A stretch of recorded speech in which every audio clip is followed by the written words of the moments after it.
some of my favorite tips and tricks to getting the perfect poached egg. So let's start with the main star of the show, the egg. You want a nice egg, make sure that the shell's not cracked and it's nice and intact.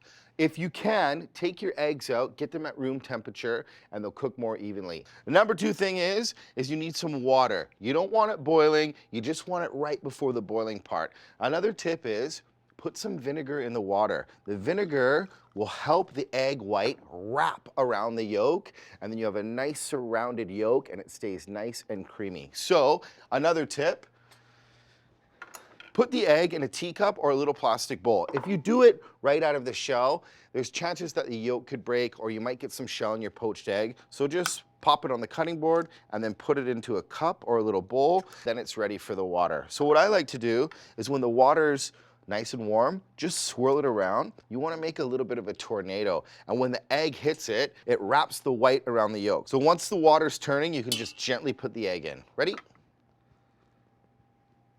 Just like that. And the whites will wrap around the yolk. Let it cook a few minutes and you just want to see a few bubbles at a time.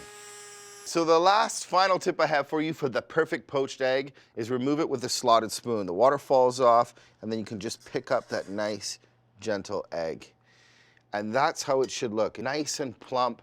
The whites have surrounded the yolk. It's got a little bit of a bounce to it. And this is what I like to do. When it comes out of the water, put a little bit of salt, a couple twists of pepper, and then look at the yolk inside. So the whites are really nice and cooked, and then when you cut it open, you have that beautiful golden yolk. So those are some of my favorite tips and tricks for getting you that perfect poached egg.